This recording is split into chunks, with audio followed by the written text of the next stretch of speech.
하나님 말씀은 신약성경 요한 3서 1장 3절 4절 말씀입니다. 1절부터 4절까지 같이 읽겠습니다. 장로인 나는 사랑하는 가이오 곧 내가 참으로 사랑하는 자에게 편지하노라. 사랑하는 자여 내 영혼이 잘됨 같이 내가 범사에 잘되고 강건하기를 내가 간구하노라. 형제들이 와서 내게 있는 진리를 증언하되 내가 진리 안에서 행한다 하니 내가 심히 기뻐하노라. 내가 내 자녀들이 진리 안에서 행한다 함을 듣는 것보다 더 기쁜 일이 없도다. 아멘. 진리 안에서 누리는 넘치는 기쁨이라는 제목으로 말씀의 은혜를 나누고자 합니다. 다시 한번 말씀을 드립니다만 요한 1서, 2서, 3서 이 요한이 쓴 세 편의 편지 이것을 우리가 읽을 때는 요한복음과 요한계시록을 두고 그 중간에 위치한 것으로 우리가 인식하고 이제 이 편지를 읽어야 한다. 또 요한서신이 1서, 2서, 3서로 이렇게 나뉘어 있지만 이것은 요한복음의 연속선 상에 있고 이것은 앞으로 이제 완전한 계시가 이루어질 요한계시록에 담길 새하늘과 새 땅에 대한 암시들이 이 안에 숨겨 있다. 그러면 확실하고 충분하게 드러난 요한복음의 그 구원의 계시가 이제 요한계시록을 통해서 이제 성취될 것인데, 이제 서신을 보면은 그 중간을 살아가는 우리들에게 실제적으로 어떻게 살아야 할 것이며 또 그렇게 예수 그리스도의 부활의 복음을 들고 살아가는 그것이 현재적으로 어떤 유익들이 있을 것인지를 구체적으로 설명하고 있는 내용입니다.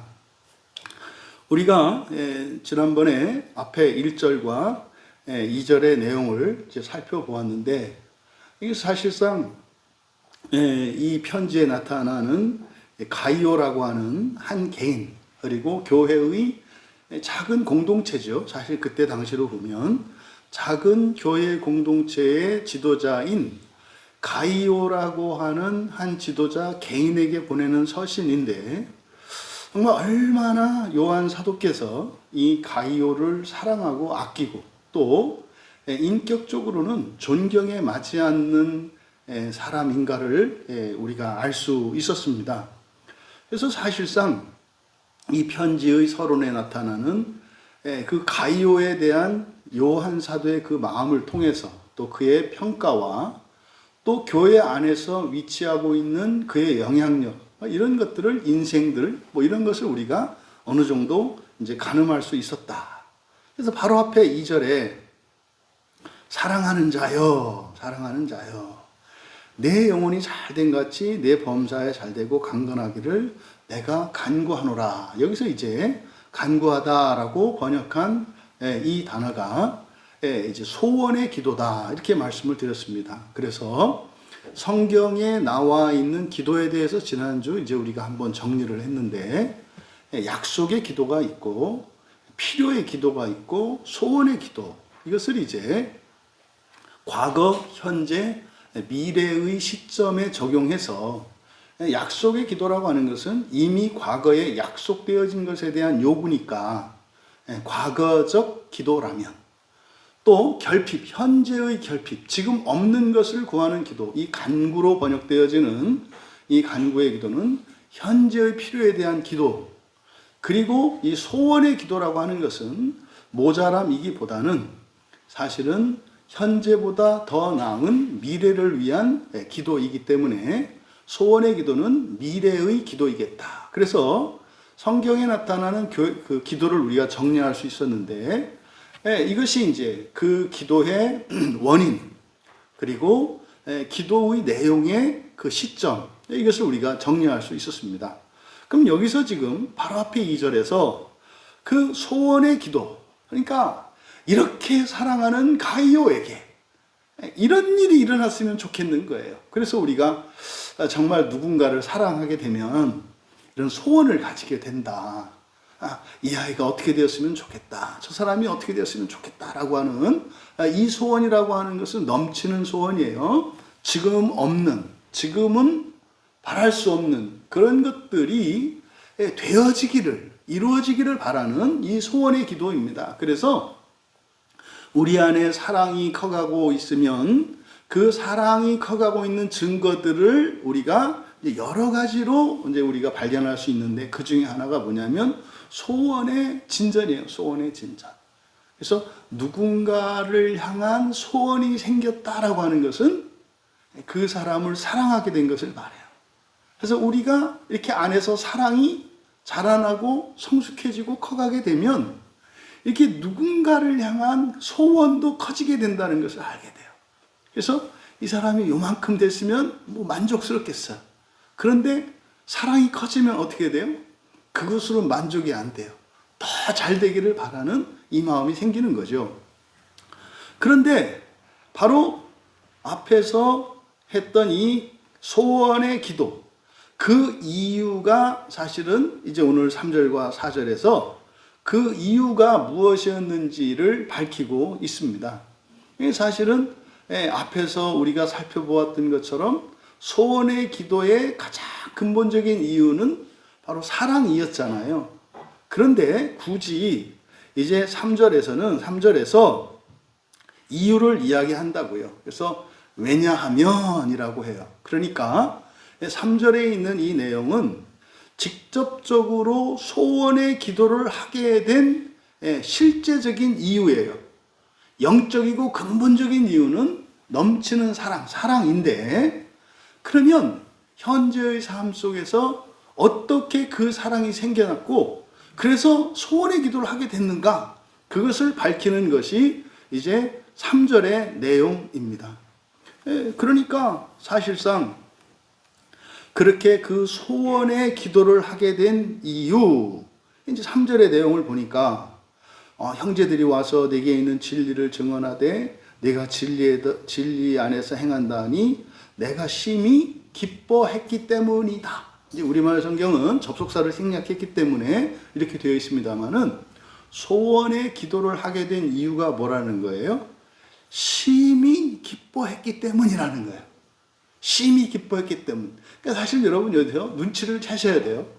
이게 사실은 이 요한서신의 핵심이 이제 요한일서에서 사랑에 대해서 얘기하거든요. 하나님은 사랑이시다.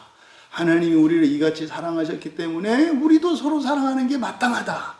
이게 사실은 우리는 사랑하지 않을 수 없는 새로운 피조물이 되었다는 것을 나타내요.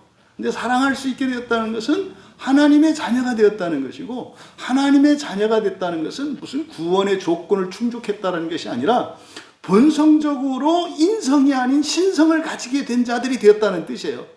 근데 이게 마음으로 가려져 있기 때문에 그런지도 모르는 거죠. 성경은 그걸 계속 깨는 겁니다.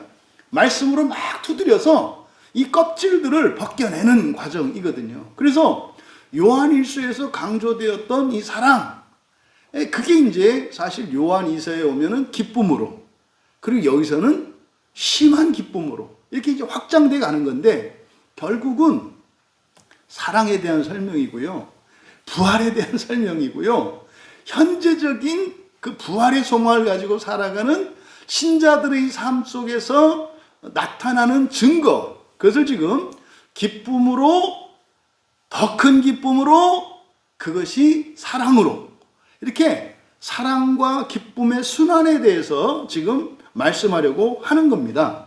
그러면 소원의 기도의 원인이 되었던 심히 기뻐하였다, 우리말 성경에 심히 기뻐하였다, 이렇게 이제 말씀하고 있거든요. 그럼 여기서 심히 기뻐했다라고 할 때 이 리안이라는 말인데, 이 리안이라는 말을 이제 성경을 쭉 찾아보니까 전부 예수님과 관련해서 쓰이는 단어예요. 리안이라고 하는 것은. 그러니까 예수님이 태어났을 때 동방 박사들이 찾아오잖아요. 그때 이제 헤롯이 그 얘기를 듣고 죽이려고 나한테 알려줘라. 나도 좀 경배해야 되겠다. 이제 말은 이렇게 했습니다만 죽이려고 하는 거였잖아요. 근데 동방 박사들이 이제 그걸 알아채고 네 알겠습니다 하고서는 예수님께 경배하고 다른 길로 도망가 버린단 말이에요. 그때 그 소식을 듣고 심히 노했다 그래요. 헤롯이. 예. 근데 이와 같이 이런 것뿐만 아니라 성경에 사용된 용례들을 쭉 찾아보면 전부 예수님과 관련된 이런 사건에만 리안이 쓰이더라. 그러니까 지금 여기서 그냥 심히 기뻐했다라고 하는 이때 리안이라고 하는 말은 초과하는, 넘치는 이런 뜻이거든요. 그러니까 한도를 초과하는 이런 거예요. 그러니까 이건 뭐다? 우리에게는 없는 거예요. 여러분, 한도를 초과한다는 거는 우리는 아무 느낌도 없고 우리는 사실은 알 수도 없는 거예요. 한도를 초과한다라고 하는 것은. 어저께 이제 목요 나눔 중에 되게 이제 하여튼 은혜도 많이 받았고 되게 감사했던 게 이제 우리 집사님들을 통해서 또 이제 우리 집사님이 그 성령과 예수님의 영에 대한 이제 그 질문을 하면서 또 이 부활과 관련해서 또 이제 한번 또 정리를 다 할 수 있게 됐잖아요.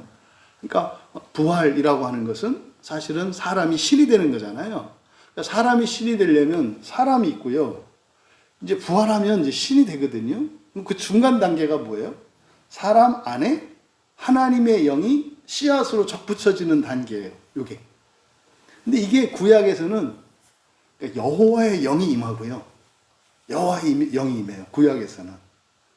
그리고 이제 예수님 당시에 예수님께서 어떻게 하셨어요? 요한복음 우리가 19장에서 살펴보면서 고개를 숙으시면서 그 영을 주셨다 그랬잖아요. 예수님의 영을 주세요. 십자가 주변에 있던 사람들에게. 그리고 예수님이 이제 그 요한복음 이제 바로 뒤에 이제 20장에 나오는데 제자들에게 예수님이 당신의 영을 나눠주신다고요. 그래서 예수님이 지상에서 공생애로 사실 때 이때는 부활에 필요한 하나님의 영이 구약에서는 여호와의 영으로, 예수님 당시에는 예수의 영으로, 그 다음에 예수님이 떠나시고 사도들의 시대로부터는 성령으로. 그러니까 성부의 영을 통하여, 성자의 영을 통하여, 성령을 통하여 부활이를. 그러니까요. 이 얼마나 감사했는지 몰라요. 내가. 그렇구나. 그러니까 구약이나 신약이나 할 것 없이 전부 부활에 대한 이야기고, 근데 부활을 이루시는 과정이 여호와의 영을 통하여, 성자 하나님 예수의 영을 통하여, 그리고 성령을 통하여. 그러니까 성령을 통하여 시작되는 그 사도들, 그 성령을 통해서 부활시키는 그 구원 사역을 위임하신 사도들에게, 그리고 예수님 당시에 살았던 사람들에게 예수의 영을 주셔서 먼저 그들로 하여금 첫째 부활의 진리를 믿게 하시고 알게 하셔서 그들로 하여금 이제는 어떻게 해요? 예수님이 하늘로 가셨으니까 그들이 예수의 영을 나눠주는 것이 아니라 그들은 예수의 영으로, 구약에서는 여호와의 영으로 부활을 이루면서 살아가는 거예요. 그러면 사도들, 그리스도인들은 마찬가지죠. 우리는 어떻게 돼요? 사도들을 통해서 성령을 받아서 성령으로 부활을 이루어가면서 살아가면서 사람들에게 복음을 전해서 성령을 받게 하는 거예요. 그래서 구약의 아브라함이나 다윗이나 선지자, 구약의 대표적인 사람들이 사사들이에요. 사사들이 여호와의 영을 받은 대표적인 사람들이거든요. 다 잘 되지 않죠? 여호와의 영을 받았다고 끝나는 게 아니라 여호와의 영을 받아서 어떻게 해야 돼요? 부활을 향해서 살아가야 된다고. 그게 이제 모세의 율법을 가지고 순종하는 이런 거거든요. 이렇게 가면 안 되는데. 이게 너무 좋아서 엉뚱한 데로 빠졌는데. 뭘 하려다 그랬죠? 리안 얘기하다가. 그러니까, 이 기쁨이 얼마나 큰지 몰라요. 그러니까, 다시 돌아와서 정신 차리고, 여기서 심히 기쁘다 할 때 이 심이라고 하는 것은 단순한 표현이 아니다. 요 단어는 전부 신약 성경에서 누구와 관련돼서 쓰이는 단어다? 예수님과 관련된 단어. 우리는 그리고 당시의 사람들이 이 편지를 읽어도 몰라요. 그게 그런 뜻인지 모른다고. 그러니까 이 리한이라고 하는 단어 자체가 원래 그런 단어예요. 초고한다라는 뜻이에요. 그러니까 일반인들도 사용하는 용어예요. 그런데 이게 성경에 들어오면 달라진다고. 성경에 들어오면 이거는 넘치는 것인데 사실은 이게 바로 예수님으로 말미암아서 넘치는 그걸 말한다고. 여러분, 우리가 예수를 믿어서 구원받는다고 할 때 그거의 핵심이 뭡니까? 부활이거든요. 부활은 뭐라 그랬어요? 초과하고 넘치는 거예요. 없는 것과 같아요. 여러분, 있는 것과 없는 것이 하나님께는 다 있는 거죠. 우리에게는 있는 게 있고 없는 게 있어요. 근데 우리에게 없는 것이 하나님께는 있는 게 돼요. 그러니까 있다 없다. 이게 이제 일반 종교에서 다다르는 그 지혜와 진리의 최고 절정이 요거예요. 있는 게 없는 거고 없는 게 있는 거다. 이게 색즉시공 공즉시색, 이게 이제 불교의 최고의 깨달음이에요. 있는 게 없는 거고 있는 게, 이게 말장난이 아니라 사실은 이게 이제 뭐 변증법이나 이런 걸로 이제 막 철학사에서 나오는 거거든요. 근데 그게 뭔 말이냐면 우리가 없다라는 말을 할 때 없다라고 하는 것은 사실은 뭐예요? 앞에 괄호치고 우리에게는 거기다가 조금 더 가르치면 지금의 우리에게는. 여러분, 믿음이 왜 실상해요? 현재는 이루어지지 않았죠, 여러분이. 그러니까 부활이 있어요, 없어요? 있다고 할 때 지금 있다는 거예요? 훗날 미래에 있다는 거예요? 미래에 있다는 거죠. 지금은 없죠. 개념으로만 있죠. 그러니까 믿음으로만 우리가 알죠. 알기만 하지 그게 뭔지는 모르죠.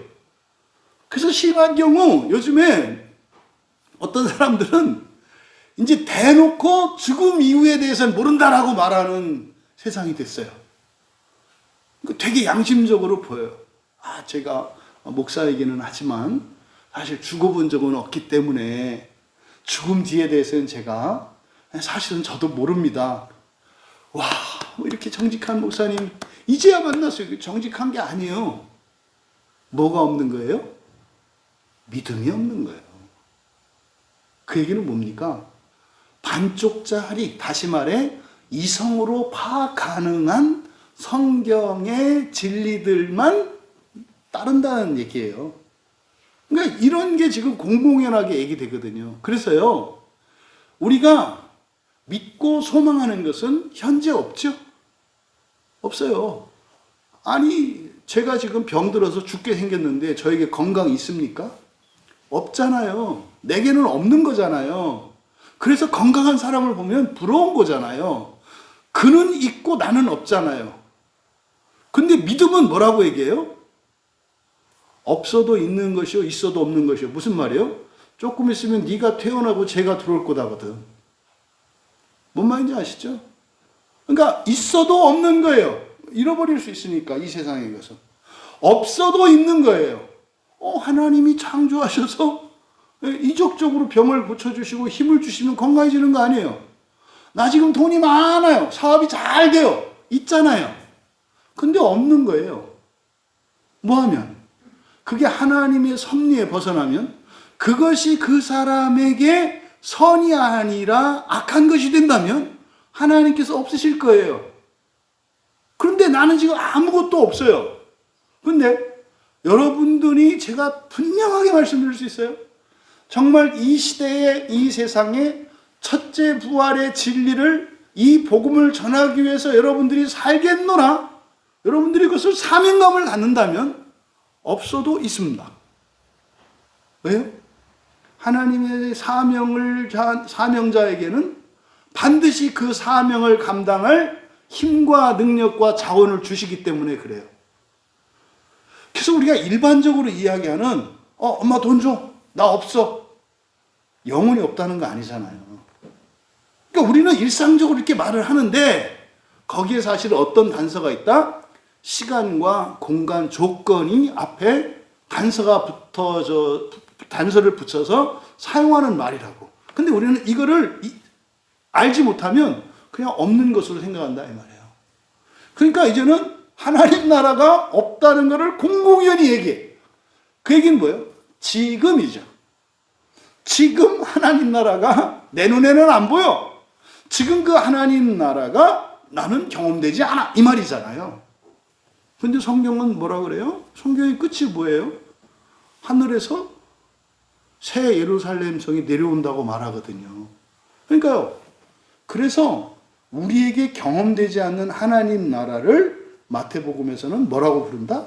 천국이라고 부른다. 근데 여러분들이 죽어서 그 천국, 우리가 감각할 수 없는 그 천국을 여러분이 죽어서 누릴 수 있게 되는데 그것을 뭐라고 한다? 낙원이라고 한다. 근데 그것도 완전하지는 않다. 왜? 우리가 부활하기 이전이기 때문에. 낙원의 상태는 아직 우리가 완전한 이렇게 신성을 갖춰서 완전히 부활을 해서 정말로 이렇게 창조하는 상태는 아니에요. 그냥 맛만 보고 경험하는 상태, 낙원의 상태. 그런데 우리가 마침내 부활하여 이 세상에 그 하나님의 나라를 만들어가는 때가 와요. 그때를 뭐라고 한다고 그랬어요? 하나님의 나라라고 한다. 그래서 천국, 낙원, 하나님의 나라, 이 개념은 연속성이 있습니다만 의미상의 차이들을 잇는 거예요. 지금 여기서 이제 말씀드리려고 하는 것은 리안이라고 하는 심히 기쁘다라고 할 때 이 리안이라고 하는 것은 우리에게는 뭐다? 없는 거다.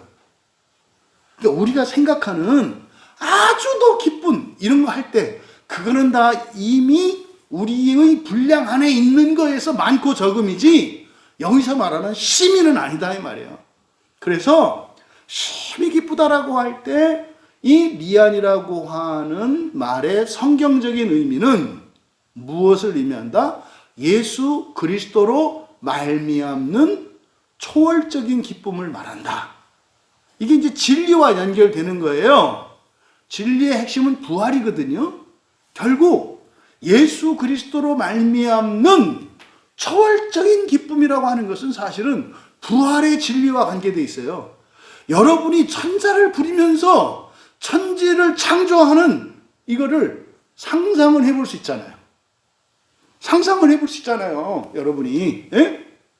여러분이 왕이 되어서 백성들을 다스리는 정도가 아니라 천사들을 다스리고 호령하는 그를 상상을 할 수 있잖아요.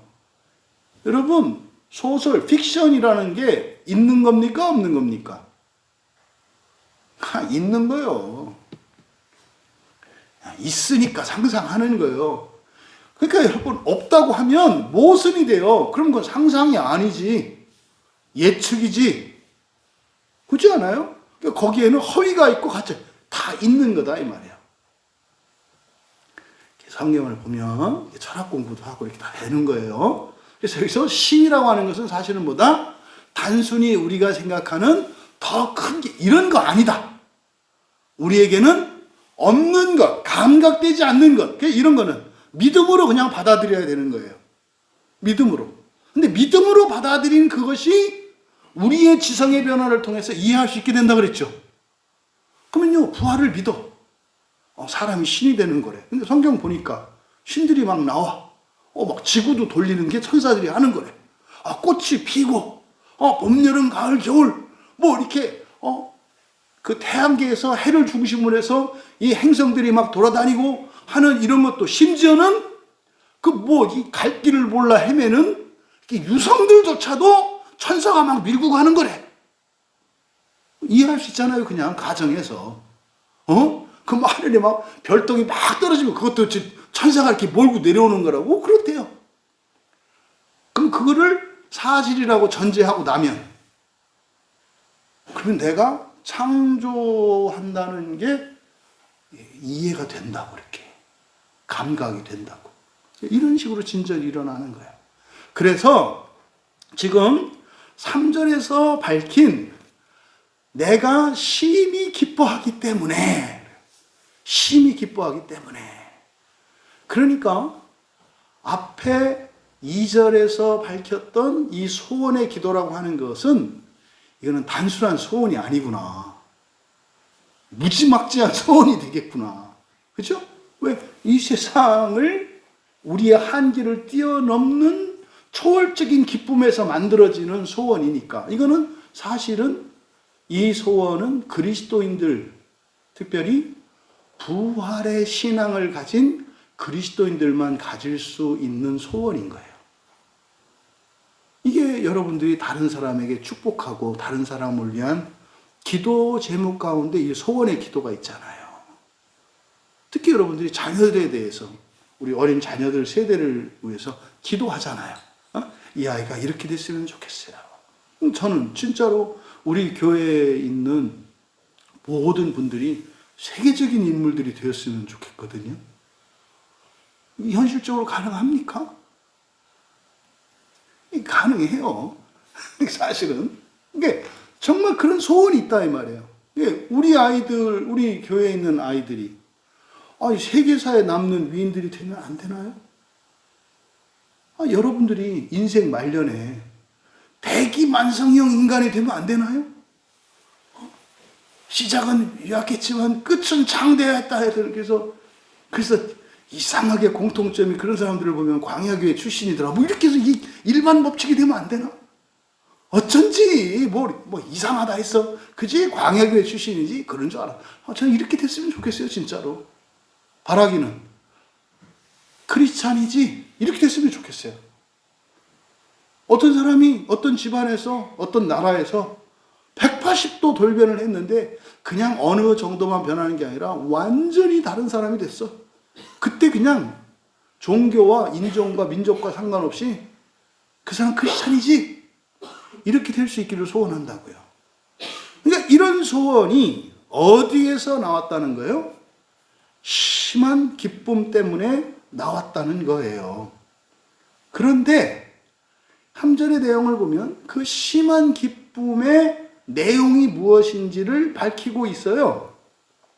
이제 우리말 성경은 편의상 이유가 되는 심히 기뻐하노라가 뒤에 들어가 있습니다만, 왜냐하면 내가 심히 기뻐했기 때문이다 라고 해서 2절과 바로 연결이 돼요. 그래서 소원의 기도를 한 것은 내가 심히 기뻐했기 때문이다 이렇게 말합니다. 그러면 그렇게 나의 한계를 초월하는 예수 그리스도의 부활의 진리로 말미암는 그 기쁨의 원인이 무엇인지를 사실은 이제 거기서 설명을 하는 거예요. 형제들이 와서 첫 번째요. 심한 그 기쁨의 원인. 첫 번째, 형제들이 온 거야. 형제들이 와서. 그리고 왔다고 또 되는 건 아니야. 엔드야. 그리고야. 증언했기 때문에 그래요. 형제들이 와서 한 증언 때문에 내가 심한 기쁨을 가지게 되었다라고 말하는 거예요. 그럼 여러분, 여기서 이 형제들이 가지고 와서 증언한 내용이 뭐냐? 그러니까 바로 가이오, 너에 대한 증언이에요. 너에 대한 증언. 그래서 이거를 이제 이해하기 쉽도록 우리말 성경에서는 내게 있는 진리를 증언했다 이렇게 이제 말을 해요. 내게 있는 진리를 증언했다. 이거는 뭐냐면 그냥 간단하게 말하면 가이오에 대해서 나한테 증언을 했다는 거예요. 근데 그 증언한 내용이 진리에 관한 거예요. 진리. 네가 사실은 가이오가 어떻게 하더라? 진리 안에서 행하더라 하는 거예요. 진리 안에서 행하더라. 그거를 직접 보고 듣고 경험한 형제들이 나에게 와서 증언했기 때문에 요한 사도가 심히 기뻐하게 되었다라고 말하는 거예요. 성경에서 진리라고 할 때 사전적으로 진리는 사실인데 사실 중에서도 언제나 어디에서나 영원히 모든 조건에서 모두에게 사실인 것을 진리라고 해요. 언제 어디서나 어떤 조건 하에서 모든 사람에게 모든 시대에 사실인 것을 진리라고 한다고요. 그럼 진리가 뭘까요? 이 세상에 있을까요, 진리가? 무엇이 좋다라고 할 때 그게 진리일까요? 어떤 사람에게는 그게 좋은데 어떤 사람에게는 싫을 수 있죠. 그러니까 진리가 아니야. 또, 아닌데. 이런 거는 좋은 건데. 그래? 그런 것이 항상 좋은가? 어떤 때는 좋은 것이 어떤 때는 화가 되는 게 있죠. 그러니까 이 세상에는 진리가 있어요, 없어요? 없어요. 이 세상에서는 우리가 진리성을 가진 건 있죠. 해가 동쪽에서 떠오른다. 이거 유효기간이 있죠? 지금 계산하잖아요. 저 가스가 언제 다 타는지. 그것도 진리가 아니에요. 그래? 하루에는 낮도 있고 낮과 밤으로 이루어져 있다. 그 진리예요? 아니에요. 저쪽 가면 6개월은 하루가 그냥 밤이고 6개월은 낮이고 이런 데도 있고요. 하루가 꼭 밤낮으로 이루어진 것도 아니에요. 그리고 성경에서 말할 때는 이제는 밤이 없는 때가 온다고 하거든요. 그러니까요. 우리가 진리 말을 하는데 진리라는 건 이 세상에 없어요. 없다고요. 이 세상에 있는 게 아니에요. 왜요? 항상이라는 모든 조건이라는 모두에게라는 이 말을 이 요구 조건을 충족시킬 수 있는 진리라는 게 없어요. 없어요. 실제로. 근데 이 진리는 사실은 어디에서 이루어집니까? 하나님 나라에서만 이루어져요. 하나님은 한 분이시다. 지금 현재로 하나님이 한 분이십니까? 아니에요.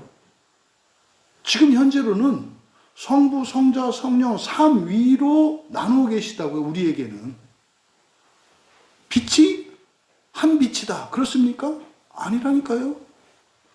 그러니까 이 세상에서는 이미 시간과 공간으로 이루어진 이 첫 창조 세계에서는 진리는 불가능해요. 왜냐하면 시간의 진전에 따른 변화가 반드시 일어나거든요. 반드시. 그래서 상대적인 세상이기 때문에 진리가 없어요. 그래서 우리가 성경에서 진리라는 말을 했을 때 여기서 크게 문제가 일어나는 게 뭐냐면 교리나 성경에 대한 어떤 자기의 해석을 진리로 절대시하면 큰일 나는 거예요. 이게 전부 죽이고 살리고 이렇게 되는 거예요. 편갈리고. 진리는요, 특성이 뭐라고 그랬어요? 언제나 하나인 거거든요. 그잖아요. 언제, 어디서나, 어느 조건 하에서나, 누구에게나 항상 같은 거. 이게 진정한 하나예요. 그럼 여러분, 사랑은 진리죠? 사랑은. 그러니까 우리가 부활해서 하나님과 하나 되었을 때 그게 뭐예요? 진리예요. 그러니까 예수님이 내가 곧 길이요 진리다라고 할 때 그런 거예요. 그래서 예수님을 믿는 기독교만 진리. 그딴 게 어딨어. 기독교도 계속 변하는데. 에? 구약의 유대교도 계속 변했잖아요. 그리고 막 파벌 생기고 그런 거 아닙니까? 신약에서도 막 바뀌었잖아요. 로마 캐톨릭에 뭐 이렇게 하다가 또 종교개혁하고 종교개혁하고 나서도 뭐 교단별로 다니고. 그러니까 그걸 보면 진리 아니다라는 거죠. 그러니까 무엇 때문에 싸워, 다퉈, 그러면은 그거는 진리 아닌 거예요. 쟤들은 막 싸우는데도 그냥 하나야. 그러면 뭐예요? 그게 진리 안에 있는 거예요. 뭐가 틀렸다고 반란하는 게 아니라 틀리면 틀린 대로 그냥 함께 있는 거. 이게 진리라고. 현재적으로 우리가 진리를 경험할 수 있는 게 그러니까 뭐예요? 사랑하는 거예요. 사랑하는 게 어디에 있는 거예요? 진리 안에 있는 거라고요. 진리 안에 있다고 그러니까 자기가 알고 있는 지식을 그거를 진리 안에 이렇게 얘기를 해. 성경 원본도 없어요. 성경에 사용된 히브리어나 헬라어 자체가 해석에 열려 있다고요. 왜? 이 신약 성경 자체도 만들어진 단어들이라 그랬잖아요. 그래서 다양한 해석이 가능해요. 히브리어? 더 말할 것도 없죠. 히브리어는 상형자들이에요. 유대인들조차도 2000년 전 유대인들조차도 자기네 나라 글자로 된 단어들도 모르는 게 히브리어예요. 그런데 내 해석만, 내 가르침만 진리다 하면은 나뉘지 않겠어요? 그래서 너무나 어이없는데 기독교는 진리의 종교거든요. 그러면요, 분열과 화합이라고 하는 관점을 놓고 보았을 때 기독교는 분열이나 분쟁이나 다툼이 있을 수 있다 없다? 없는 거예요. 진리의 종교라면 없는 거라고. 그러면은 참도 없고 거짓도 없다는 겁니까? 아니에요. 분별을 한다고. 어리석은 것과 지혜로운 것 분별하고요. 추한 것과 아름다운 것 분별하고요. 의로운 것과 죄된 것, 많은 것과 적은 것 다 분별을 해요. 근데 뭘 안 해요? 정죄하지 않죠. 너는 훌륭하다. 나는 너무 안 훌륭하다. 판단을 한단 말이에요. 분별을 한다고 이렇게. 그런데 이게 나뉘지는 않아. 여러분, 너무 훌륭한 사람이 있고 너무 안 훌륭한 사람이 있어요.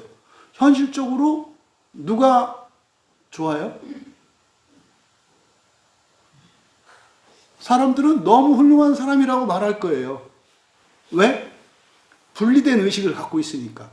그런데 너무 훌륭한 사람과 너무 안 훌륭한 사람이 하나가 돼서 살아갈 생각을 해보면 누가 더 좋아요? 안 훌륭한 사람이 좋죠. 부자가 있고 가난한 자가 있어요. 누가 더 좋아요? 이게 분리의식을 갖고 있으면 부자가 좋아요. 그런데 이게 하나라고 생각하면 누가 더 좋아요? 가난한 사람이 좋아요. 의로운 자가 좋아요? 죄인이 좋아요.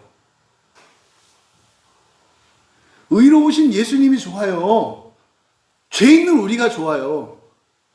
누가 좋아요? 예? 예수님이 좋아요? 우리가 좋아요. 왜? 일은 예수님이 다 하고 누리는 거는 같이 누리니까. 주일날 식사 당번이 좋아요? 식사 안 당번이 좋아요? 안 당번이 좋지 않나요? 진리 안에 있는 사람들은 어떻게 하는 거예요? 식사 당번이면 식사 당번이어서 좋고, 식사 당번이 아니면 식사 당번이 아니어서 좋고, 부자면 부자여서 좋고, 가난하면 가난해서 좋고, 아름다우면 아름다워서 좋고, 추하면 추해서 좋고. 이해되시죠? 이게 기독교예요. 이게 교회예요, 여러분. 이거는 진리 안에 있을 때라야만 가능해요. 스님은 큰 스님이 있고 작은 스님이 있어요. 아시죠? 누가 좋아요? 큰 스님이 좋아요? 작은 스님이 좋아요? 작은 스님들, 큰 스님들 되기 위해서 열심히 불공들이고 있습니다.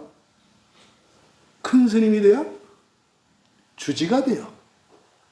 주지가 돼야 아래 것들을 부리고 결정권도 갖고 힘도 가져요. 저래요. 여러분, 성인 군자가 좋아요? 망나니가 좋아요? 성인 군자가 좋아요. 그래서 성인 군자가 되기 위해서 열심히 사서삼경을 익히고 또 자기의 의지를 키우고 인격을 연마하면서 흠이 없는 사람이 되기 위해서 노력합니다. 왜요? 성인군자가 되면 온 국민들의 존경을 한 몸에 받아요. 그래서 배고파도 박수를 받고 잘 먹어도 박수를 치는 이게 성인군자예요. 모든 게 선이 돼. 뭐하면? 성인군자만 되면. 교회는 안 그래요. 교회는 안 그래요. 가장 작은 자라도 심히 기쁘고요.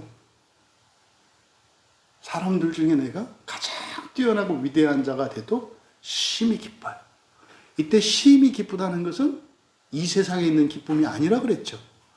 그러니까 교회 안에 있는 사람들은 진리로 말미암는, 다시 말해 부활의 소망으로 말미암는 기쁨과 그 소망에서 우리가 함께 누릴 수 있는 거예요. 그래서 개인적 차이나 또 상황이나 조건과 상관없이 언제나 우리는요, 한 몸으로 하나로 살아갈 수 있게 되는 거예요. 그래서 지금 3절에서 바로 내게 있는 진리를 증언했다라고 이렇게 번역을 했지만 이것은 어떤 의미다? 그 진리 안에서 행한다라는 뜻이에요. 그 진리 안에서 행한다는 것을 형제들이 보고 듣고 증언했기 때문에 내가 심히 기쁘다 이렇게 이야기한 거다 이 말이에요. 그래서 그런 거죠. 요한 선생님, 요한 사도님, 가이오는 진짜예요. 진짜예요. 뭐가 진짜인데? 부활신앙으로 살고 있고요. 부활신앙으로 목양을 하고 있고요. 부활신앙으로 정말 온 교회가 하나가 되었어요. 그게 뭔데? 좀 전에 제가 말씀드린 거예요. 빈부귀천이 없고요. 남녀노소가 없고요. 잘하고 못하고가 없이 언제나 그들은 넘치는 기쁨 안에, 사랑 안에 살고 있었어요. 이 말이에요. 그러면 여기서 요한 사도만 심히 기쁜 것이 아니라 이미 가이오와 가이오 공동체에 있는 이들이 어떤 상태에 있어요?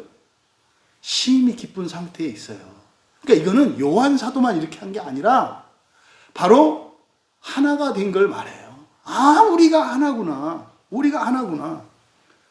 그러면은 2절과 연결지으면 어떻게 되는 거예요?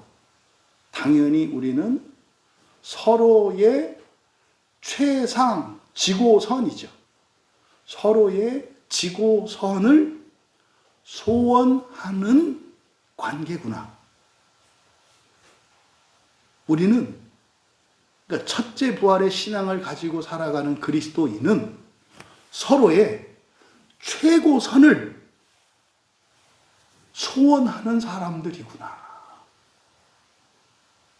교회 안에 있는 모든 지체들은요, 서로의 최고선을 원하는 사람이고 그것을 위해 기도하는 사람들이에요. 여러분, 육체로 살아가는 우리에게 최고선, 가장 좋은 게 뭡니까? 첫째 부활이에요. 첫째 부활이에요. 그러면 그 서로의 첫째 부활을 위해서 살아가고 있다는 거죠. 그래서 그 넘치는 그 기쁨이 바로 부활의 진리 안에서 행하기 때문에 생겨나는 것이고, 그것 때문에 사도 요한이 심히 기쁘게 되었고 그래서 무하게 되었다는 거예요. 소원의 기도를 하게 되었다라고 얘기를 하는 거예요. 여기서 우리가 이번에서 이게 지금 결국 사실은 여기서 지금 말씀하는 게 요한 1서, 2서, 3서가 사랑에서 기쁨, 기쁨에서 심한 기쁨으로, 결국 그 심한 기쁨은 사랑 안에서 하나 되는 거예요. 그러니까 사랑을 기쁨의 선순환으로 설명하고 있구나. 사랑하면서 살아가라고 할 때 사랑 안에는 호의와 친절을 베풀어 상대방을 기쁘게 하고 상대방으로부터 감사를 받을 때도 있습니다만, 성경에서 말씀하는 사랑하는 방식에는 또 무엇이 있어요? 다른 지체로 인해서 내가 고난을 대신 겪어야 하는 선한 고난이 있거든요. 그러니까 이 선한 고난은 정말 힘든 거거든요. 선한 고난은 호의를 베풀 수 없게 하거든요. 우리의 근본 감정을 거짓 감정으로 증폭시키는 그 시험의 도구가 고난과 고통이거든요. 그래서 우리가 선한 고난의 방식으로 사랑을 할 수 있게 하는, 그게 뭐라는 거예요? 심한 기쁨이라는 거예요.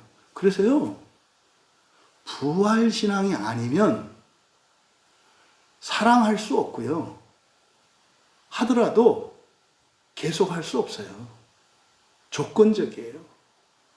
언젠가는 미워하게 되는 사랑이에요. 시한부 사랑이다 이 말이에요. 근데 그런 사랑, 완전히 하나가 되는, 잘하나 못하나 똑같이 사랑할 수 있는 그것은 어디에서 오는 거다? 심한 기쁨에서 오는 거다. 넘치는 기쁨에서 오는 거다. 근데 그 넘치는 기쁨은 어디에서만 온다? 예수 그리스도로 말미암는 부활신앙이에요. 부활에서만 온다라는 거예요. 이걸 지금 말씀하고 있는 거죠. 그래서 부활의 진리라고 하는 것이 결국 이게 사랑, 진리, 공동체, 선한 고난, 이 모든 것들이 한데로 어우러져 있는 거구나. 근데 말로 설명하려고 하니까 하나씩 하나씩 뜯어서 이렇게 설명할 뿐이에요. 여러분들이 이 꽃을 그림 그려보세요 하면 출발도 틀리고 다 달라요. 여러분들이 밑에서 그리는 사람도 있고, 여러분 보는 시점에 따라 또 모양도 다르지 않아요? 하나를 놓고 보지만 진리를 놓고 여러분들이 묘사를 합니다만 다 다르다 이 말이에요. 그래서 그 안에는 다름도 나타나고 그것으로 인해서 잘못하면 분열도 일어나고 하는 거죠. 그래서 지금 3절에서 밝힌 이 내용, 이것은 바로 앞에 2절의 그 소원의 기도에 대한 설명이기는 합니다만, 실제로는 이 요한서신 전체에 큰 흐름이 있다. 이건 지금 뭘 설명하려고 하는 거다? 요한 1서에서 말한 사랑을 설명하려고 하는 거다. 근데 그 사랑은 무엇과 뗄 수 없다? 진리와 뗄 수 없다. 그 진리라고 하는 것은 무슨 진리다? 부활의 진리를 말하는 것이다. 그러면 사랑 안에 이런 선한 고난도 있고, 또 진리라고 하는 것에서는 여러 가지가 있는데 핵심이 바로 뭡니까? 이게 이런 것들이 서로 이렇게 붙어 있어서 서로가 서로를 붙들어주고 끌어주고 한다 이 말이에요. 그러면 교회 공동체적으로 보면요, 잘못하는 사람이 있어야 잘하는 사람이 뭐 할 수 있어요? 사랑할 수 있어요. 또 잘하는 사람이 있어야 잘못하는 사람이 사랑할 수 있어요. 무슨 말이냐면 근본 감정을 느낄 수 있다 이 말이에요. 서로 달라야 근본 감정을 느낄 수 있다고. 근본 감정을 느껴야 우리가 뭐 할 수 있어요? 사랑할 수 있거든요. 근본 감정은 사랑의 원재료란 말이에요. 그러니까 근본, 똑같은 사람끼리 똑같은 수준의 사람끼리 모여서 살면 사랑할 수 없어요. 반쪽짜리 사랑만 해요. 온전한 사랑은 뭡니까? 호의와 친절, 그래서 기쁨과 감사, 이것도 사랑의 반쪽이고요. 또 하나는 뭐예요? 선한 고난으로 인한 마음의 들끓음, 감정의 용솟음, 이런 것, 혈기에 올라옴, 이런 것들이 있어야 이게 온전한 사랑이라고요. 그럼 보세요. 사람들이 사랑하기 위해서 사나요? 반쪽짜리 사랑만 하기 위해서 살기를 원하나요? 반쪽짜리 사랑만 하기 위해서 살고 있어요. 다른 데 몰라. 기독교 공동체 안에서. 그게 어떻게 해요? 끼리끼리 모이잖아요. 끼리끼리 모인다는 건 뭐예요? 반쪽짜리 사랑만 한다는 거예요. 그러면 어떻게 돼요? 이게 진리와 관계되어 있다고요. 거기에는 더 이상 진리 안에서 행하는 일이 없어지죠. 그러면 어떻게 돼요? 큰 기쁨 사라지죠. 그러니까 어떻게 되겠어요? 그것을 대리하는 짝퉁 기쁨을 만들어내야 되겠죠. 결국 문명이라고 하는 이름으로 세속화되어지며 헛된 기쁨들을 만들게 돼 있는 거예요. 그래서 오늘 이 성경을 보면서 기쁨에 대해서 한번 이제 조금 더 이렇게 진리에 다가갈 수 있게 된 것 같아요. 보통 우리가 기뻐하다 그러면 카이로거든요. 카이로인데 그럼 여러분 이게 기쁨이라고 하는 것은 사실은 뭡니까? 충만한 상태거든요. 꽉 찬 상태예요. 그러니까 이 마음 기경과 관련해서 기쁨이라고 하는 게 그러니까 지성적인 기쁨도 있겠고 감성적인 기쁨도 있겠고 의지적인 기쁨도 있겠고 열성적인 기쁨도 있겠구나. 그죠? 네. 여러분들이 지성적으로 기쁠 때 있죠. 네? 어떤 새로운 진리나 이런 것들을 깨달았을 때 팍 터지는 그 도파민이 터지는 그팍 해서 이걸 우리가 하늘이 열렸다 그래요. 목사님, 장벽이 무너졌어요. 하늘이 열렸어요. 이거 알듯 몰듯 이게 만져지가 돼. 이제는 뻥 뚫렸어요. 지적인 만족이거든요. 이때 희열이 오거든요. 기쁨이죠.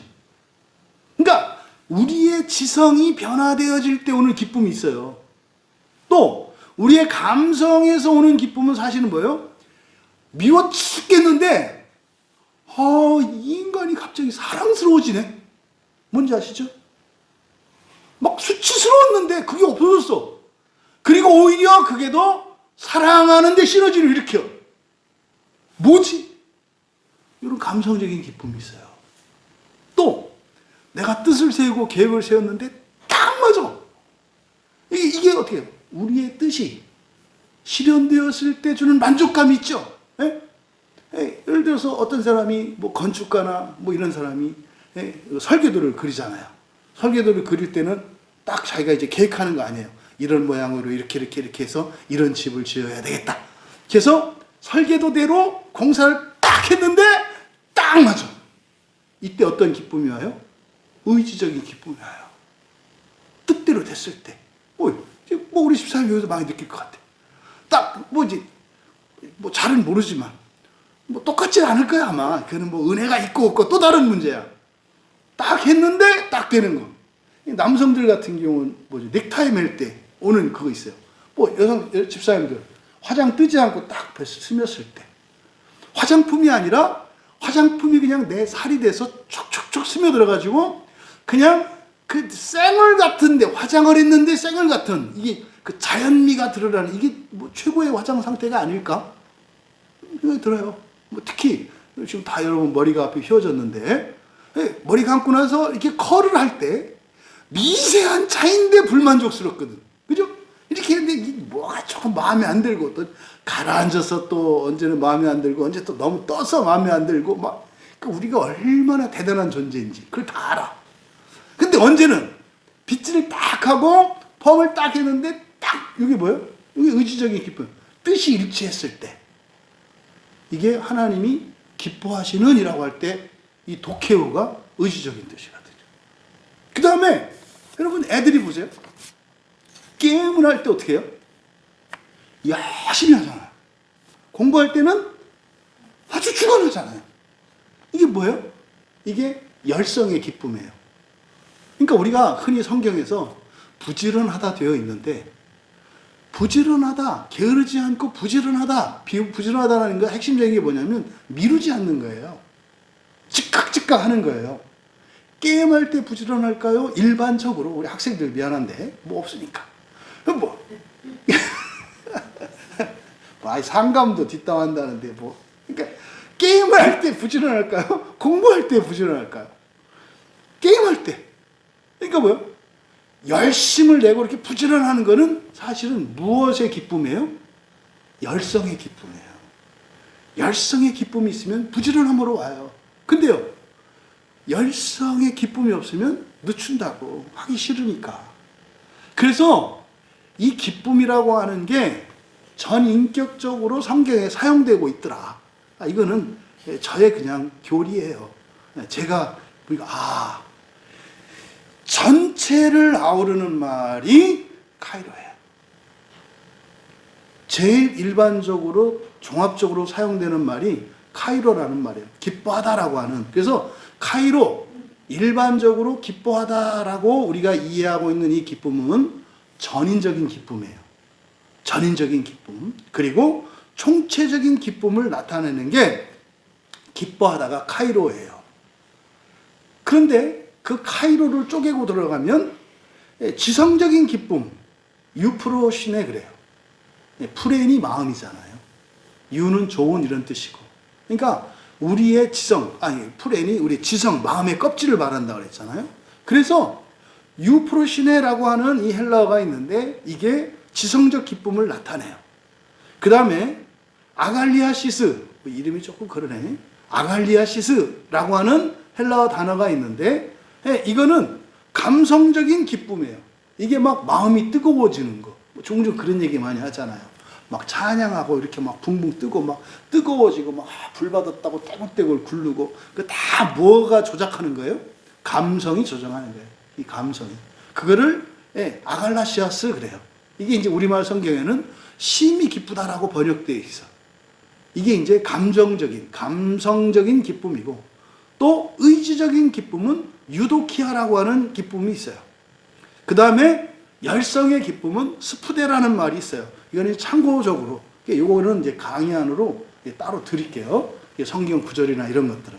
그래서 어쨌든 기쁨이라고 하는 것은 전인적인 기쁨 전체를 나타내는 말이고 강론으로 들어가서 전 인격을 만족시키는 지성과 감성과 의지와 열성의 그런 기쁨이 있다. 근데 그걸 종합적으로 뭐라고 한다? 카이로.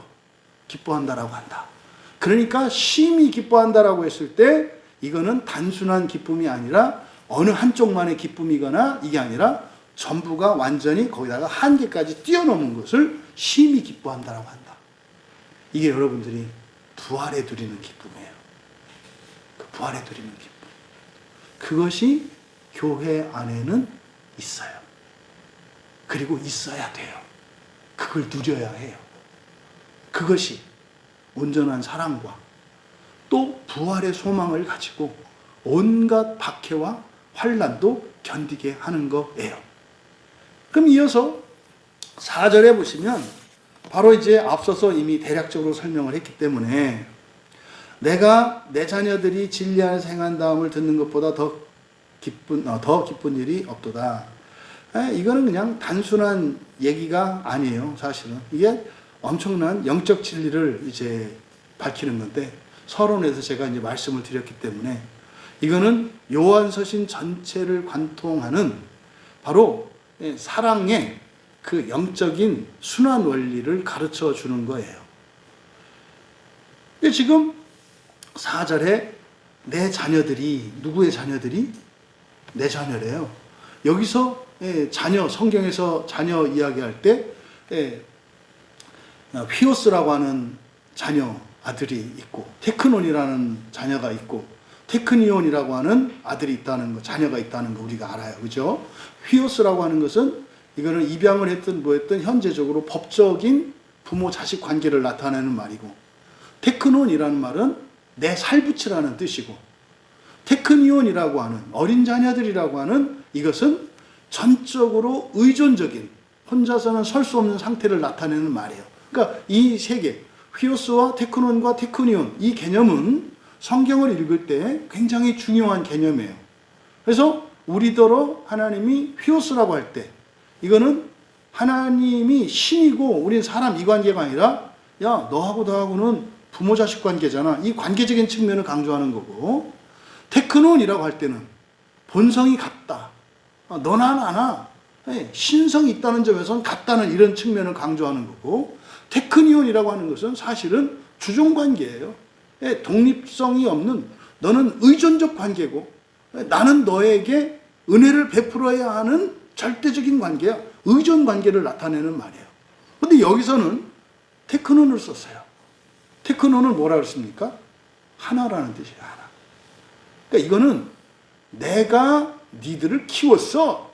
우열 관계를 말하는 게 아니에요. 테크논이라고 할 때는 너나 나나 뭐다? 하나다라는 것을 강조할 때, 너나 나는 하나야.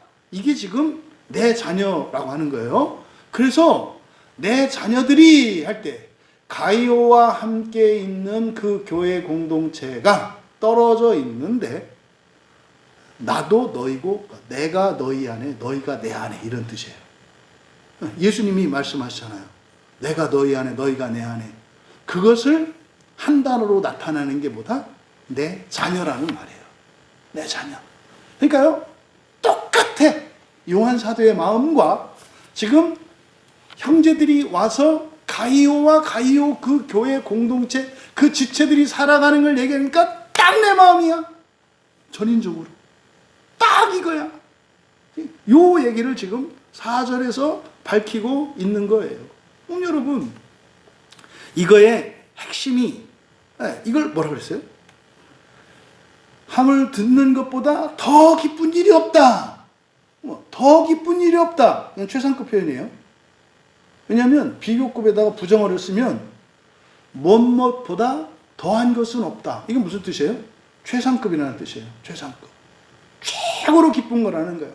요거를 앞에 3절에서는 심한 기쁘다, 심히 기쁘다라고 말을 했고, 지금 4절에서는 최상급, 최고로 기쁜 거다.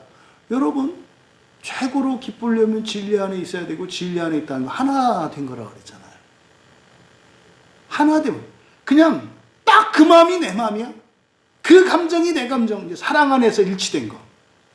그리고 구원의 그 복음, 부활의 복음 진리로 하나 된 거. 그리고 세우는 뜻 안에 첫째 부활을 위해서 살아가는 그 뜻의 일치.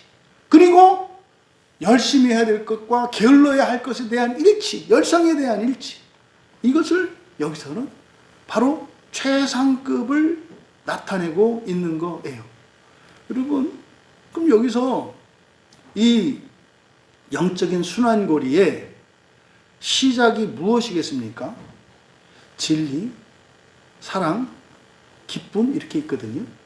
여기서 가장 시작이 되고 토대가 되는 게 뭐겠어요? 진리겠죠, 진리. 진리로부터 시작이 돼요, 진리로부터. 진리로부터. 이때 진리라고 할 때 이 진리는 뭘 얘기한다? 부활의 진리를 말한다. 부활의 진리를 말한다. 그래서 이 부활의 진리를 믿을 때 아는 거죠. 왜? 부활이라는 거 어차피 없는 거니까 우리에게는 안 느껴지고 이해되는 게 아니거든요. 그래서 부활의 진리는 어떻게 되는 거예요? 믿어야 되는 거예요. 부활의 진리를 믿으면 어떤 일이 일어나요? 소망하게 돼요. 그걸 믿으면 나도 그렇게 되고 싶다라고 하는 소망이 생긴다고요. 그러면 믿음 다음에 바울 사도는 소망이 있고 소망 다음에 뭐가 나와요? 사랑이 나오죠.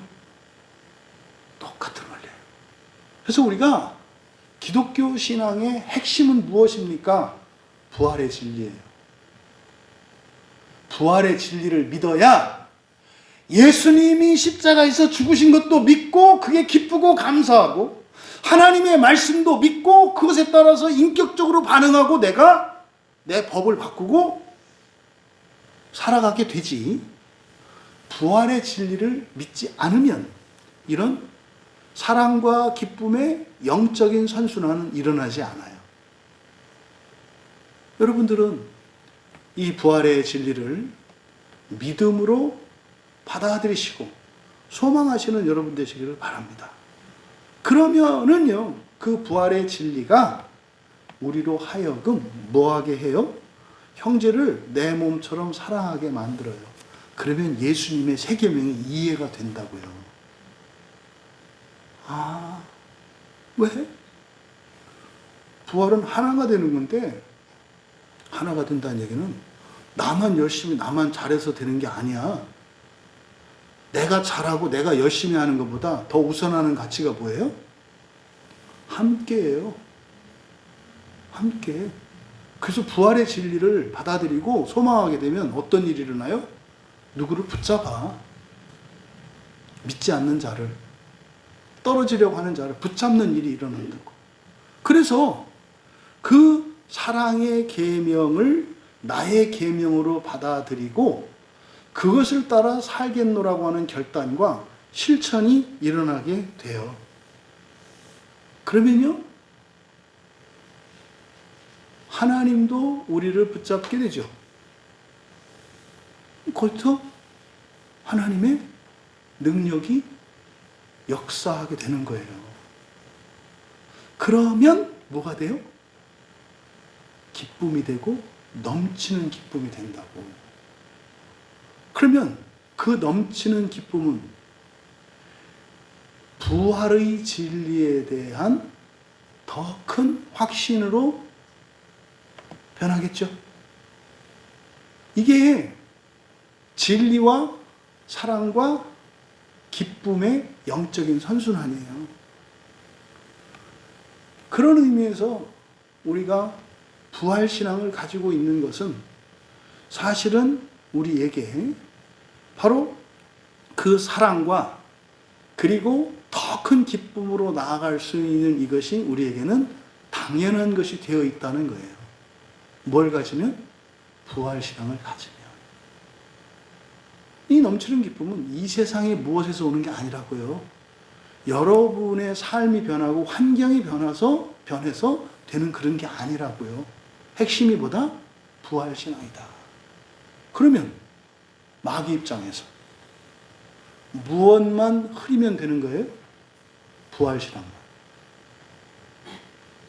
목적이 부활이 아니라 다른 것을 향하게 하고, 그리고 부활신앙 없이 사랑과 기쁨을 추구하게만 하면 그냥 아웃이라고요. 그래서 기독교는 사랑의 종교일 뿐만 아니라 진리의 종교이고요. 기쁨의 종교예요. 그런데 핵심이 뭐다? 진리다. 그래서요, 성경이 기독교의 핵심이에요. 성경이. 여러분, 이 영적 선순환이 여러분들에게 믿어질 뿐만 아니라 이해되어지고 경험되어질 수 있기를 바랍니다. 결국 이 부활의 진리가 없으면요, 사랑할 수 없고요, 사랑하다도 중간에 그만두게 된 거예요. 그러니까 옛날에 사람들이 교회 다니다가 왜 관뒀는지, 내가 왜 옛날에 맨날 말은 실족했다, 시험 들었다. 실족이 뭐고 시험 든 게 뭔지. 그렇다고 해서 내가 교회 안 나갔다 그래서 인생이 망가진 것도 아니고. 바로 우리들의 신앙생활에 이런 요동치는 기복이 있었던 것은 사실은 무엇에 대한 흔들림이었던 거예요? 부활신앙이에요. 부활신앙이에요. 이것을 지금 요한 사도께서 우리에게 가르쳐 주시는 거예요. 그리고 사랑이 없으면 넘치는 기쁨, 최고의 기쁨, 그거 없다는 거예요. 그러니까 여러분, 지금 요한 사도가 말씀하는 이거는 진정한 목회자로서의 기쁨이고, 또 성도들이 누릴 수 있는 기쁨이고, 이거는 성부 하나님의 기쁨이고, 성자 하나님의 기쁨이고, 성령 하나님의 기쁨이라는 거예요. 그러니까 이 순간 사도는 엔돌핀, 도파민, 뭔지는 몰라도 좋게 하는 그래서 아마 이 상태가 되면은요, 몸의 병도 없어지고, 불치병도 고쳐지고, 우리의 본성도 변화되어지고 하는 창조의 일이 일어날 것 같아요. 여러분의 삶 속에 부활신앙이 중심이 되어 사랑이 싹트고 그 사랑으로 말미암는 기쁨, 그 기쁨이 넘치는 최고의 기쁨으로 일어나는 영적의 선순환이 일어날 때 2절에서 했던 소원의 기도, 육체적인 건강, 여러분의 정신과 여러분의 영혼과 여러분의 과거와 현재와 미래의 변화를 소원할 수 있다는 거예요. 그 일이 날마다 경험될 수 있는 우리 광야교회, 바라기는 온 세상의 모든 교회가 되기를 진심으로 바랍니다. 여러분, 그 부활의 진리와 사랑으로 기쁨에, 넘치는 기쁨의 주인공이 되시기를 바랍니다. 혹시 사랑하시는 여러분임에도 불구하고 종종 내 삶에는 왜 이렇게 기쁨이 없을까? 여러분, 일이 잘못돼서 그런 것도 아니고요. 여러분이 과거를 잘못 살았고 또 여러분 주변에 있는 누구의 잘못 때문도 아니에요. 우리 안에 무엇이 희미해졌기 때문에 그래요? 부활신앙이 희미해졌기 때문에 그래요. 세상에서 얻는 가짜 기쁨에 속지 않으시기를 바랍니다. 진리 안에서 기뻐할 수 있는 최고의 기쁨을 위해 살아가시기를 바랍니다. 또 실천적으로는 우리가 사랑의 계명을 내려놓았기 때문이에요. 사랑의 계명을 내려놓으면 더 깊이 기쁨을 나갈 수가 없어요. 근데요, 사랑의 계명을 붙들면 모순적이거든요. 기쁨에 반하는 일이 일어나요. 뭐 때문에? 선한 고난 때문에. 여기서 속는다고. 여기서 속는다고. 주식 투자하는 분들은 100배, 200배, 1000배 주식값이 오르기를 기대하고 있어요. 근데 그거는 허황되고 결국에는 망해요. 그런데요, 그것을 능가하는 것이 더 큰 기쁨입니다. 방법을 가르쳐 주신 거예요. 부활신앙을 붙으세요. 부활의 진리를 붙으세요.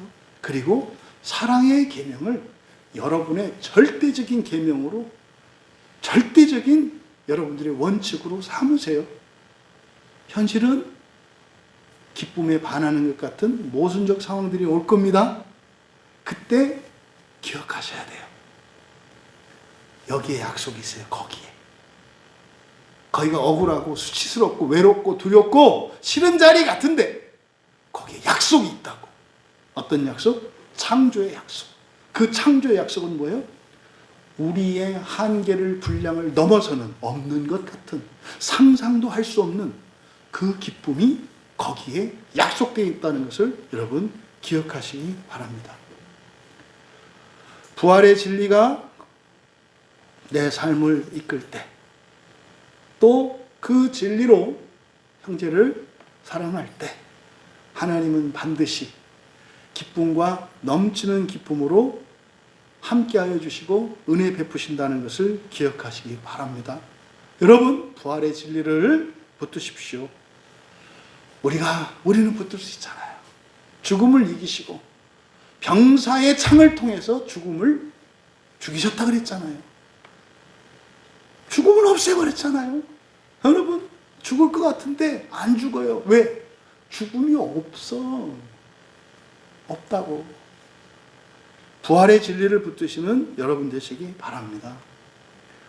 그리고 사랑의 계명을 여러분이 진리로 받아들이셔야 해요. 예외 없다. 조건 없다. 미칠 것 같을 때, 좋을 때가 그냥 사랑하는 거다. 1차적으로 여러분들이 진리로 받아들이셔야 해요. 뭐를? 사랑의 계명을. 그리고 여러분 분량 안에서 실천하려고 애쓰셔라. 그러면 하나님이 기쁨의 순환 속으로 여러분을 인도하셔요. 한 바퀴만 돌면 돼요. 한 바퀴만 돌면 돼요. 2000년 교회사에서 그 기쁨의 선순환을 맛본 사람이 별로 없는 것 같아요. 진리 안에서 누리는 그 넘치는 기쁨으로 하나 되는 우리 되기 바랍니다. 그래서 세상의 어둠을 빛으로 바꾸고 여러분을 통해서 여러분 주변에 있는 이들에게 이 부활의 신앙이 전수되어지고 사랑이 확장되어지며 기쁨이 퍼져나가는, 그래서 정말 오실 그리스도를 이런 진리와 사랑과 기쁨으로 예배하는 우리 모두가 되시기를 주님의 이름으로 축원합니다. 말씀을 생각하며 함께 기도할 때 여러분 자신이 붙들고 있는 부활신앙을 다시 한번 점검하십시오. 이건 여러분 의지적으로 생각하셔야 돼요. 내가 세상에 태어난 것은 부활 때문이다. 내가 살아가는 삶의 방식은 사랑이다. 조건도 대상도 없다. 그냥 나는 사랑이다. 선한 고난 당연히 올 거다. 고난이 없는 게 은혜고 고난이 정상이다.